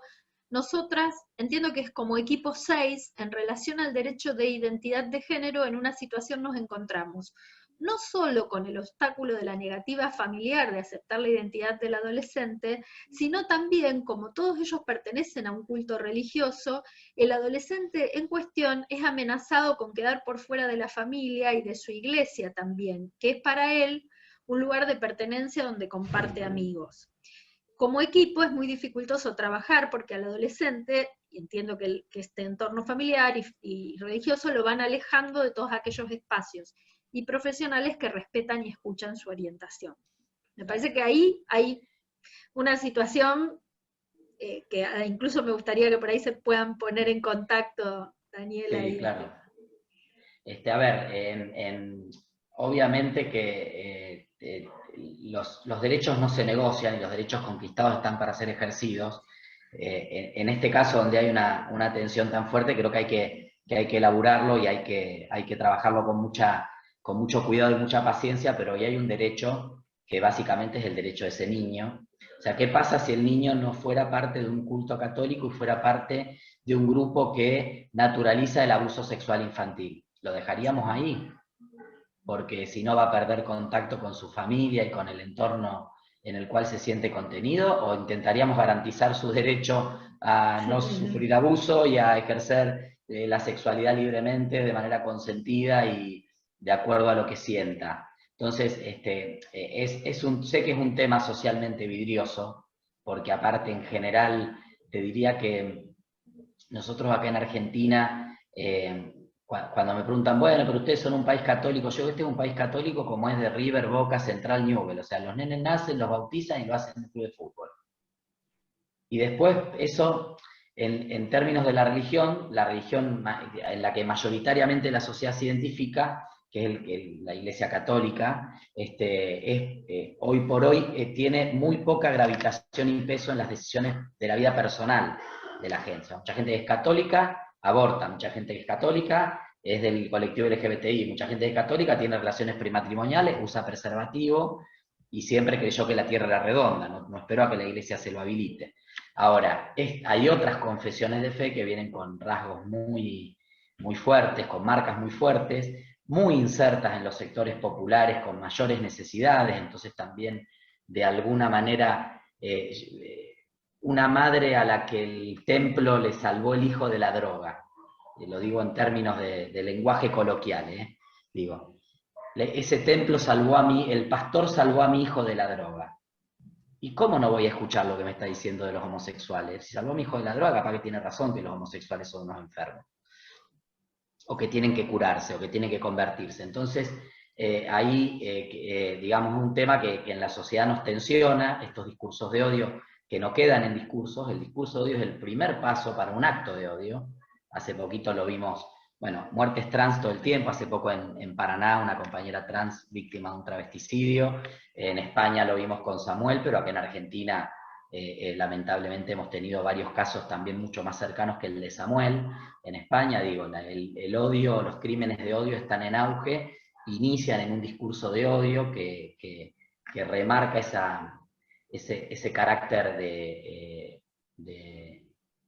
digamos, de incorrección de lo que está pasando en relación a algo, si sos migrante, si sos gay, si sos trans, si sos lesbiana, pero evidentemente hay que trabajarlo porque ahí tenés un derecho vulnerado y el interés superior del niño en un Estado laico tiene prioridad más allá de la libertad de culto, que es muy importante, es un derecho constitucional y nadie, digamos, el Estado no obtura la práctica de los espacios de fe, el culto, pero sí tiene que garantizar determinados derechos también que son constitucionales y que están y que en este caso están tutelados, y el derecho a la libre expresión de la orientación sexual e identidad de género es un derecho. A nosotros, por muy duro que pueda sonar, aunque creo que por el público que en general han enfrentado seguramente situaciones durísimas y han tenido que intervenir en situaciones muy complejas, hemos tenido que aplicar medidas excepcionales en casos similares.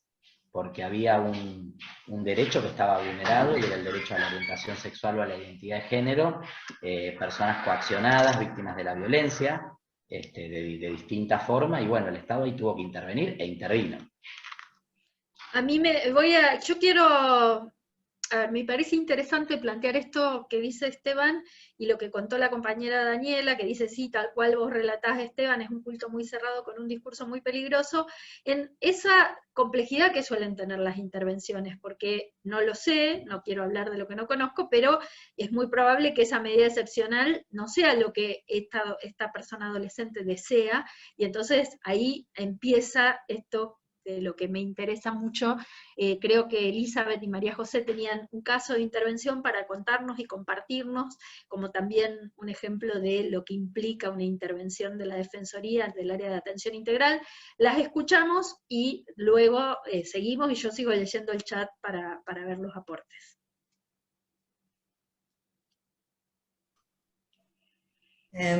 Bueno, primero voy a hacer una acotación personal a lo que venía hablando Esteban, y que tiene que ver, digamos, con esto de que los niños y adolescentes conviven, digamos, con estas leyes, y es verdad que lo tienen súper internalizado. Yo tengo hijos de esas edades, entre 10 y 12 años, incluso sancionan a los adultos, digamos, cuando hay una mirada distinta, digamos, no sé, por nuestra, digamos, edad, digamos, porque por ahí, digamos, no lo convivimos como lo conviven ellos, digamos. Entonces nos sancionan a nosotros, digamos, en frente a un dicho, a una mirada, y bueno, y también retomo lo que habló hace un rato, con relación a que nos apropiamos un poco de las decisiones de ellos, pareciera que hasta los 18 años no tienen voz, como decía hoy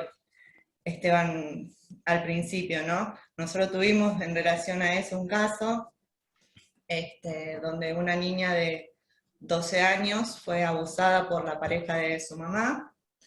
Esta mamá acompañó la denuncia, ¿sí? Nosotros, para contar un poquito, digamos, a veces eso lo trabaja el equipo local, a veces la mamá se acerca espontáneamente a una comisaría, se la redirige a lo que es la comisaría de la mujer acá en Santa Fe, y se activa a su vez el protocolo inmediatamente junto con la fiscalía, ¿sí? Con el Ministerio Público de la Acusación. En ese contexto, nuestra intervención aparece a pedido de la fiscal, porque la niña se encontraba internada, y bueno, un poco contar de que cuando nosotros llegamos a ese escenario en el hospital, o sea, la nena estaba embarazada, pero no tenía nada, digamos, y tampoco se sabía si era para una medida de protección, porque esta mamá acompañó la denuncia, o sea, actuó como debía actuar. Pero la niña se le iba a practicar una ILE, y al momento de nuestra intervención nadie la había escuchado todavía. O sea, ¿a qué voy acá? Digamos, esta era una decisión de la mamá de la niña, pero no de la niña como mamá de ese bebé. Entonces, por eso retomaba un poco lo que decía hoy Esteban, ¿no? Acá, digamos, lo que hay que escuchar primero siempre son a los niños, ¿sí? Y hasta que nosotros no llegamos en ningún equipo todavía, había, digamos, tomado la voz de ella como principal. La decisión estaba tomada y se tomó, o sea, la niña aceptó eso después, pero nunca vamos a saber si era lo que ella realmente quería o no, digamos. Sí, y de hecho, María José, la figura del abogado del niño o abogada de la niña, que aparece en la ley, tiene ese sentido. Sí. O sea, no nada de lo legal, es garantizar que efectivamente haya sido escuchada la voz del niño o la niña. Basado en otro prejuicio también de que muchos padres quieren que sus hijos, querían tener una hija, les nace un hijo y lo hacen, o sea, hay fantasías de todo tipo, ¿no? Como que obligan a la transexualidad de sus hijos e hijas. Pero bueno, justamente la figura del abogado de niño, y retomando muy brevemente algo que decía Analía antes en el chat, hasta ha hecho la figura de abogado del niño la Defensoría. En algún momento, cuando tuvimos algunas de las situaciones de documentación, recurrimos a opiniones consultivas de la Defensoría y en su momento tanto el Registro Civil como la Subsecretaría de Niñez lo tomaron como una opinión supliendo un poco la figura esta de abogado, abogada del niño, la niña, que no están, creo que sigue sin estar nombrada, porque eso tienen que nombrar los colegios de abogados.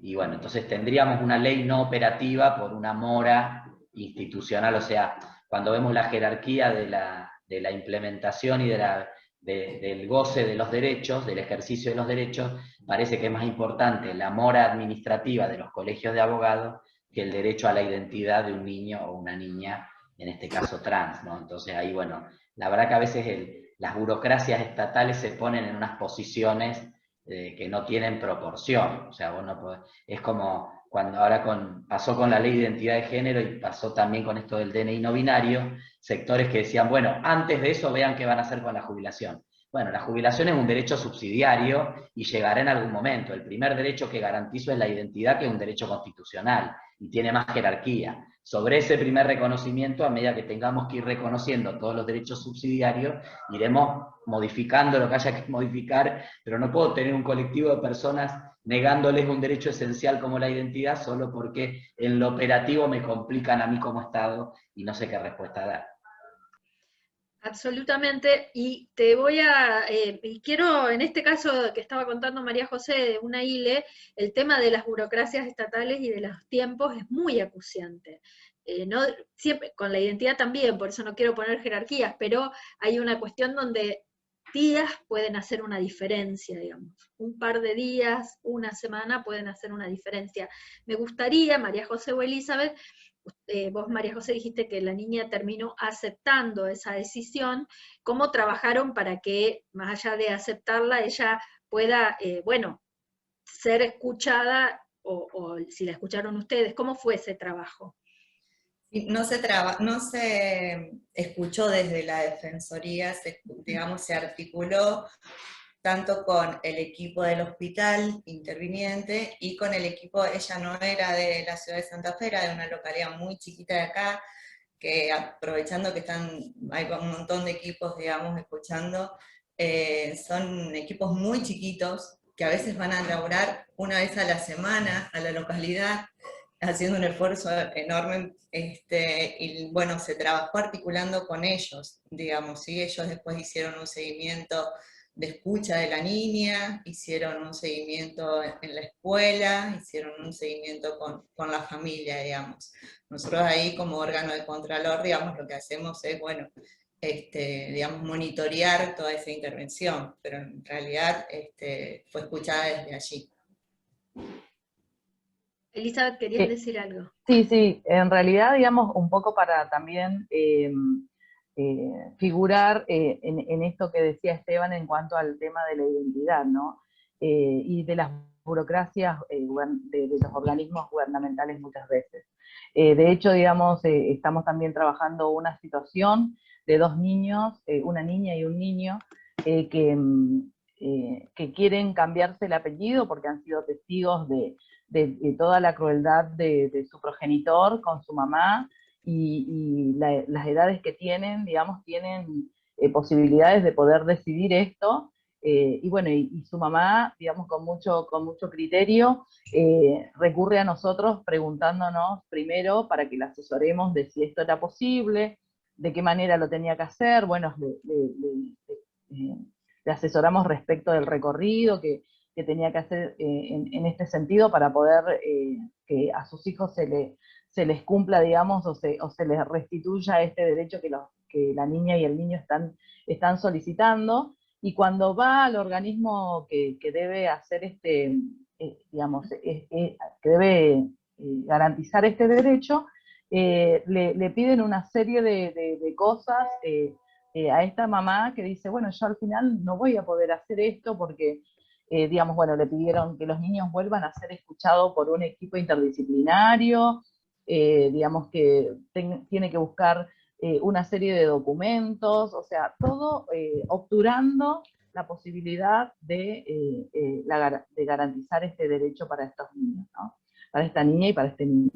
Entonces, digamos, es ahí donde, bueno, tenemos el desafío de poder, digamos, trabajar con estos organismos a fin de que se garantice este pedido de la niña y el niño, que es muy claro, digamos, ¿no? Ellos saben por qué están pidiendo poder ponerse el apellido de su mamá, ellos saben, digamos, por qué, y lo manifiestan claramente a su mamá, y yo creo que bueno, ahí está el desafío de poder acompañar a esta mamá y a esta niña y a este niño para que esto sea garantizado, ¿no? Y bueno, es uno de los ejemplos que podemos dar en cuanto a la tarea que nos compete de esta articulación de la cual hablamos y que bueno, que María José lo expresó también. Nosotros más que nada somos un órgano de contralor, entonces muchas veces lo que hacemos es monitorear, es acompañar y es, digamos, a los organismos que intervienen en el territorio, como son los equipos de primer nivel y articulando también con el equipo de segundo nivel, que es la Subsecretaría de los Derechos de Niñez y Adolescencia. Y ahí les quiero hacer una pregunta, tanto a María José como a Elizabeth. Recién María José hizo una alusión muy clara a veces, no sé si la palabra es insuficiencia, pero a la exigencia que tienen los equipos o a los escasos que suelen ser, o que muchas veces, por ejemplo, por una cuestión de que son muy poquitas personas, están un día en cada localidad. Eso me parece que es un punto a considerar, ¿no? Bueno, que los equipos a veces son insuficientes, ustedes me dirán. Y otro punto es que les quiero preguntar, siendo que están escuchando muchas de esas personas, si ustedes consideran que más allá del compromiso, estas personas cuentan con las herramientas, o sea, si hay lugares de formación, si cuentan con las herramientas para poder abordar algunas de las complejidades que hoy nos traen las infancias. Yo creo que uno de los valores a destacar de muchos de los profesionales, de las y los profesionales que transitan esos territorios, yo creo que una de las cuestiones más importantes es que, independientemente de que muchas veces, digamos, hay cierto recorte, hay cierta, digamos, en cuanto a la cuestión de capacitaciones, lo buscan por sí mismos o buscan articular con distintos profesionales para dar la solución. Eso es algo a valorizar, ¿no? Porque, digamos, la distancia en el territorio provincial, que es tan largo y es tan amplio, muchas veces, digamos, también es un obstáculo. Los territorios determinan lógicas, determinan, digamos, formas de hacer, y yo creo que hace unos años, todos los que hemos transitado por ahí, digamos, a mí me tocó trabajar como equipo de referencia en salud mental en un tiempo, digamos, antes de ser parte del equipo de la Defensoría de Niñas, Niños y Adolescentes, para todo el centro norte y llegar, digamos, a un pueblo como San Antonio de Obligado o Florencia, para trabajar con los equipos que estaban ávidos de poder ser escuchados y de poder intercambiar. Yo creo que justamente la asistencia que tenemos hoy, digamos, en estas capacitaciones, tiene que ver con esa avidez que tienen los profesionales y las profesionales en cuanto a aprender y a poder desarticular lógicas que a lo mejor se vienen manifestando en el territorio. Eso por un lado. Por otro lado, digamos, muchas veces esa búsqueda tiene que ver con una impronta personal, ¿no? Y con el desafío que también tienen dentro de esos territorios abordar este tipo de situaciones. Porque independientemente de esa determinación territorial, las situaciones aparecen, ¿no? Yo recuerdo, digamos, una situación que tuvimos que trabajar en Villa Ocampo, de un niño, digamos, que tenía cierta cuestión en relación a su definición de género y demás, y que las profesionales, digamos, todo el tiempo concurriendo para poder desarmar también lógicas que la formación muchas veces nos da, ¿no? Y bueno, me parece que eso es un punto importante a destacar. Y bueno, que a partir de ahí se va construyendo ese conocimiento artesanal y ese conocimiento que también está atravesado, digamos, por una búsqueda de las y los profesionales.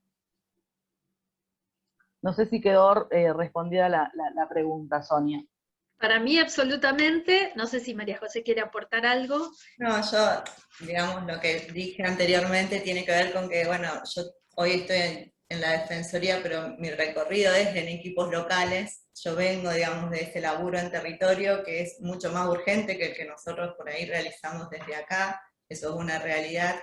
Y sí me parece, digamos, por ahí valorar mucho esta capacitación que abrió hoy la Defensoría, porque, no sé, desconozco bien el número de municipios y comunas que participan, digamos, pero me arriesgo a decir que no todos conocían la función que hacemos de la Defensoría de Niñas, Niños y Adolescentes. Incluso, voy a ser un poco arriesgada, capaz que no conocían que este organismo existía para apoyarlos y para estar ahí, digamos, acompañarlos. Esa es nuestra función desde acá, digamos, y creo que no todos quizás estaban enterados de esto, digamos. Y eso me parece que es muy esencial, porque para el ejercicio de los derechos también es necesario saber, o sea, cuando esos derechos están vulnerados es necesario saber a dónde recurrir. Y con lo que decía Elizabeth, ¿no? Esto de que los equipos a veces se rompen la cabeza viendo cómo salir de una situación donde no encuentran los recursos. Bueno, este es un recurso disponible y es una posibilidad más. Totalmente. Quiero leer 3 mensajes, uno de Pablo Ríos, me quedé un poco atrás, perdón Pablo, dice, muy interesante lo que aporta Esteban en referencia a la postura que tenemos los heterosexuales, sí, me parece crucial, por el mismo hecho que no nos interpelamos esta postura en la sociedad. Sí, muchas veces naturalizamos esa situación, ¿no? Como diríamos desde los feminismos, como privilegios que nos han sido dados de por sí, en realidad tenemos que desmontarlos como construcciones culturales, porque realmente no son naturales. Después, bueno, Lorena dice que infelizmente tiene que salir, que es muy interesante lo que está pasando hoy. Hace un par de días, esto es de Mariana Tonelotto, hace un par de días salió en Rosario 3 una nota acerca de un video de un funcionario de la Dirección de Adolescencias y Juventudes del Ministerio de Salud de la Nación, a partir del cual surgió un discurso de odio que asusta. Bueno, el video es un video de Lucas Grimson, no sé si han tenido... El del fútbol, el de la Claro. selección. Ah, sí, bueno, se metió ahí, Luqui se metió con el fútbol. Se metió con eso, Luqui, y enseguida aprovecharon los Feynman, Eduardo Feynman y compañía, para salir con una campaña de estas que suelen hacer los sectores que promocionan el odio, para, por un lado, descalificarlo a Luqui y también descalificar a cualquiera que se atreva a desmontar discursos socialmente construidos, ¿no? Bueno, después hay acá elogios que agradecemos, que los voy a trasladar porque son para los panelistas, que son Andrea Uges, muy buenos aportes, Mariana Mascani, excelentes los aportes, Natalia Hernández, muchísimas gracias, excelente encuentro.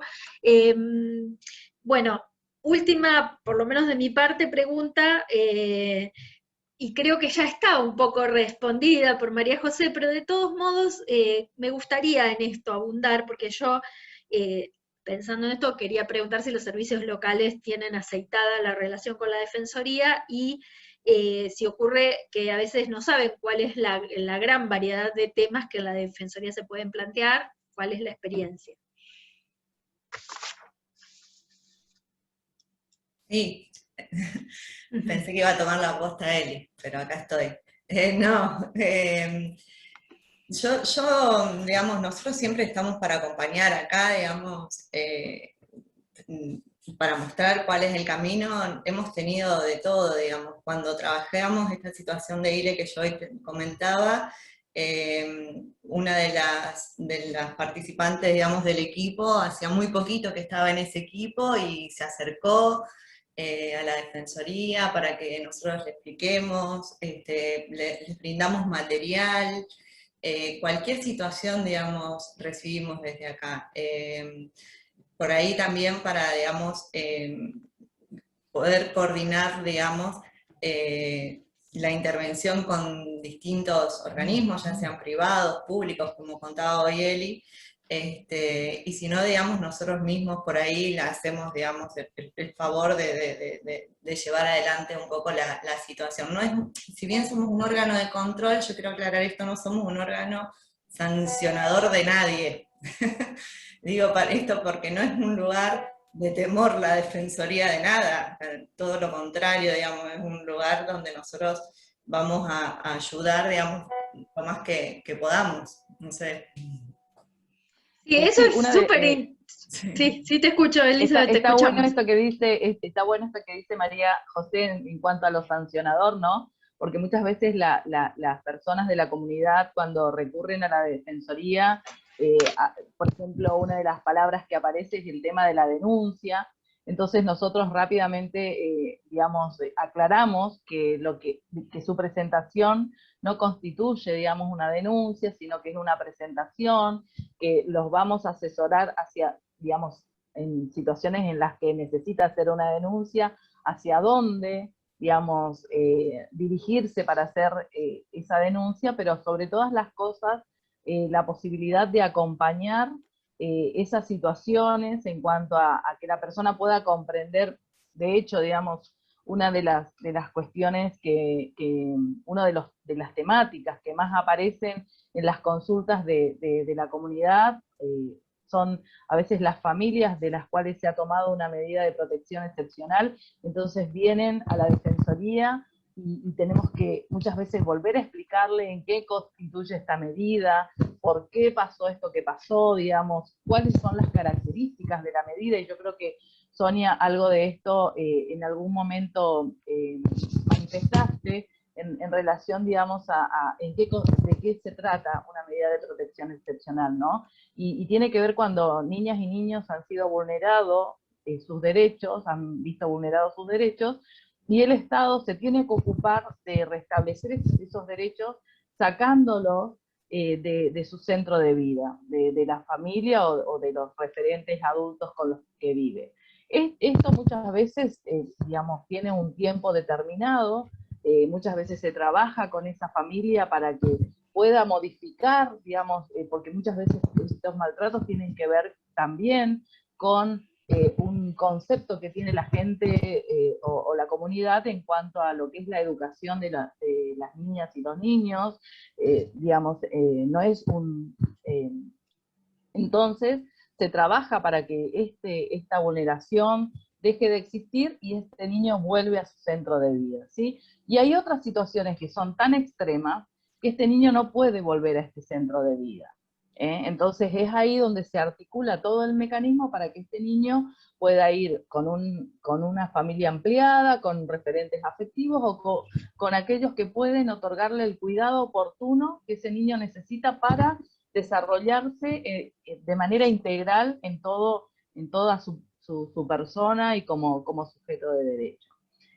Como Estado yo creo que nos falta mucho camino por recorrer para que los niños vean asegurado estos derechos a su identidad, a su bienestar, a su derecho al juego, por ejemplo, ¿no? Porque, digamos, son conceptos que por ahí como adultos y adultas nos atraviesan esto de, bueno, el niño tiene que hacer un montón de actividades, y bueno, si no juega no importa, y yo creo que una de las cuestiones a asegurar a las niñas y niños y adolescentes es el derecho al juego, ¿no? Pero por otro lado, también entendemos, y cuando recibimos por ahí la oportunidad de escuchar a las niñas y los niños y a los adolescentes, vemos que vienen con un ímpetu y con un entendimiento a veces de sus derechos que nos sorprenden, y creo que eso es lo más positivo que podemos rescatar de estos tiempos y de las infancias y adolescencias con los cuales caminamos, ¿no? Yo creo que esa es una de las cuestiones. Quiero leer, me parece que este mensaje quedó buenísimamente claro, pero quiero leer unos mensajes que no llegué a leer. Hola, estuve trabajando con una pacientita, esto tiene que ver con algo que contaste vos, Elizabeth, hace ya un rato. Estuve trabajando con una pacientita que quería cambiar su apellido y la madre terminó desistiendo de hacer el trámite por los obstáculos que encontró en las justicias, sumado a su imposibilidad de pagar un abogado particular. Bueno, después encuentro interesante, a ver, muy buenos los aportes, excelentes los aportes, muchísimas gracias, eso se repite. como siempre, muy enriquecedor, cuánto por trabajar y qué ajenos estamos en las colonias pequeñas a muchas cuestiones, pero vale la pena capacitarse y estar preparados. Con la Defensoría Departamental nosotros trabajamos excelentemente, hasta ahora no hemos necesitado derivación a un organismo superior, esto lo pone Natalia.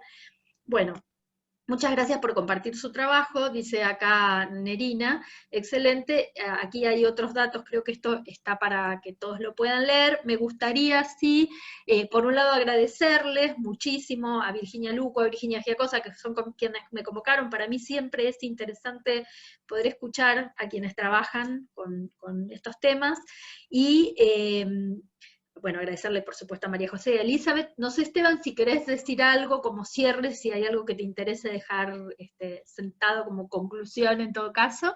No, chivo nomás de que estamos por lanzar, aprovechando, estamos por lanzar en agosto seguramente un programa conjunto con Naciones Unidas para las niñeces trans, que es un programa que va a arrancar este año con algunas acciones puntuales con municipios, y algo vinculado a las organizaciones sociales, pero que en 2022 y 2023 escala en acciones. Es la primera vez que Naciones Unidas a nivel global va a trabajar la temática de las niñeces trans. Tiene mucho que ver con la experiencia que hicimos acá en Santa Fe, está tomada esa experiencia y la idea es poder, adecuándola, trabajarla a nivel nacional, y también va a estar participando seguramente el Ministerio de Mujeres de Nación, acompañando este proceso, así que va a haber instancias de capacitación, de formación con universidades nacionales.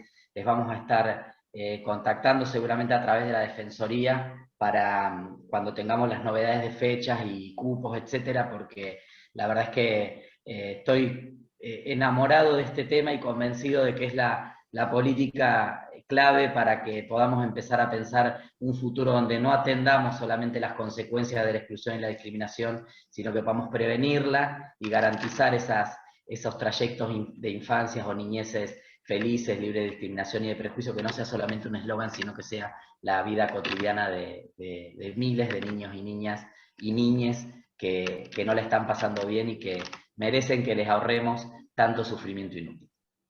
Bueno, muchísimas gracias. Gloria Balbi dice que les ayuda, que estos encuentros ayudan mucho para acompañar en el hogar. Georgina, es tan difícil que un niño pueda quitarse el apellido del padre aún teniendo fundadas razones, y tan fácil para cualquier hombre apersonarse en un registro civil y inscribirlo, reconocerlo sin más que llevar dato de fecha de nacimiento y número de DNI. Georgina dice eso. Andrea dice, muy buena aclaración de la función de la Defensoría. Muchas gracias por este encuentro, Elizabeth, María José, Esteban. Y bueno, y va a cerrarlo la defensora de niñas, niños y adolescentes de la provincia, que es Analía Colombo. Así que muchas gracias. Bueno, muchas gracias a ustedes, gracias Sonia, gracias Esteban, gracias Eli, gracias María José. Me quedo con algunas frases para el cierre importantes. Esto que dijiste, Sonia, al principio, no faltan las leyes, falta hacer un ajuste y ponerlas en práctica, ajustar nuestras intervenciones, cambiar nuestra cultura. Nosotros siempre desde la Defensoría de Niñas, Niños y Adolescentes decimos que los cambios de paradigma y de leyes...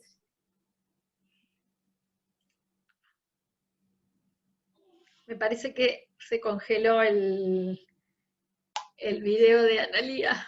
Qué lástima. A ver si se puede recuperar. Vieron que a veces se congela unos segundos. Se frizó Analía. Analía, ¿estás por ahí? Oh. Bueno, podemos esperar unos segundos a ver si se... Cuento una anécdota breve para que veamos que recién algo comentó Analía, uno de los comentarios que vos planteabas sobre reconocimiento, de cómo sigue el sesgo machista en leyes incluso avanzadas como la Ley de Identidad de Género.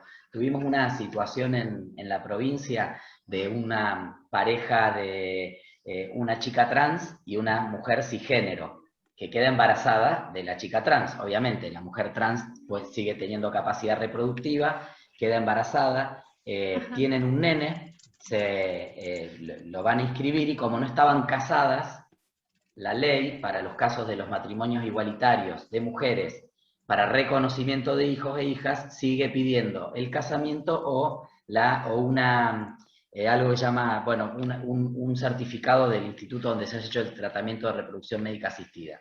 Entonces, finalmente nosotros le hicimos el reconocimiento conjunto a 2 mamás, una mamá trans biológica y una mamá cisgénero biológica también, que fue la gestante, y ese niño pudo tener los derechos.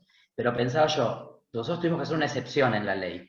Si esa pareja hubiese sido con un varón trans, que no tiene capacidad reproductiva porque no tiene pene, no puede embarazar a otra mujer, digamos, por un vínculo sexual, el Estado le reconoce igual la paternidad, aunque no lo tenga que probar. El patriarcado. El patriarcado. Acá Qué estoy de nuevo, tuve un problema técnico. Gracias por el aguante. Les agradezco nuevamente. No sé dónde quedé, pero estaba tomando todas cosas que hablaron los panelistas. Lo importante acá creo que es, del marco legal a la realidad, hay mucho por hacer. Tenemos muy buenas leyes en nuestro país, muy buenas leyes en nuestra provincia de Santa Fe. Creo que Santa Fe es una provincia vanguardista en materia legislativa, pero falta mucho camino por recorrer para artesanalmente, todos los días, ejercer esos derechos. Y tomo algo que alguno de los panelistas habló, no solo de ejercer los derechos, sino defenderlos. Pero en la defensa de los derechos yo quiero hacer una distinción. Porque hay gente que no los defiende porque se resiste, pero otra gente a la que nosotros tenemos que custodiar todos los días, que no los defiende porque no los conoce. Entonces, también hacer visibles los derechos para su ejercicio me parece una importante diferencia. Hay que ejercer los derechos, impulsar a que los defiendan aquellos a que lo resisten y que lo conozcan aquellos que no los conocen. Creo que esa es una distinción muy válida en estas temáticas que todos estamos trabajando. Los esperamos a todas, a todos, a todes en nuestro próximo encuentro, que es el día 28 de agosto, y donde vamos a charlar sobre abuso sexual sobre niñas, niños y adolescentes, la garantía del acceso a la justicia en los casos de esta vulneración tan grave de derechos. Nos va a acompañar también Sonia Tesa, y aprovecho para agradecerles nuevamente a María José, a Eli, a Esteban y a Sonia, y mencionar a quienes nos acompañaron, integrantes del Servicio Local de Niñez, Adolescencia y Familia de Santa Clara de Saguier y de Ingeniero Chanouriedi, que no sé cómo se pronuncia, equipos de la Municipalidad de Chanouriedi. Chanouriedi. Ingeniero Chanouriedi. Equipos de la MUNI, gracias a Esteban de San Jorge, trabajadoras y trabajadores de la Comuna de Figuera, equipos de cuidado de calle de la Municipalidad de Santa Fe, trabajadoras y trabajadores de la Comuna de Nicanor Molina, equipo local de Leambi Campbell, servicio local de la Comuna de Josefina, equipo local de la Comuna de Pavón, equipo de niñez de la Comuna de Juncal, equipo de niñez de Cañada Rica, Fundación Runas del municipio de Cachi de la ciudad de Salta, servicio local de Peirano, trabajadoras y trabajadores de la Secretaría de Niñez, Adolescencia y Familia, equipo local de la MUNI de Casilda, equipo de niñez de la Municipalidad de Malabrigo, equipo local de Pueblo Ester, equipo local de Arroyo Leyes, todas, todas, todes. Muchas gracias, los esperamos el 28. Gracias. Adiós. Hasta luego. Gracias por la invitación. Chau, Gracias, chau. hasta luego. Chao. Gracias, Ana. Beso grande.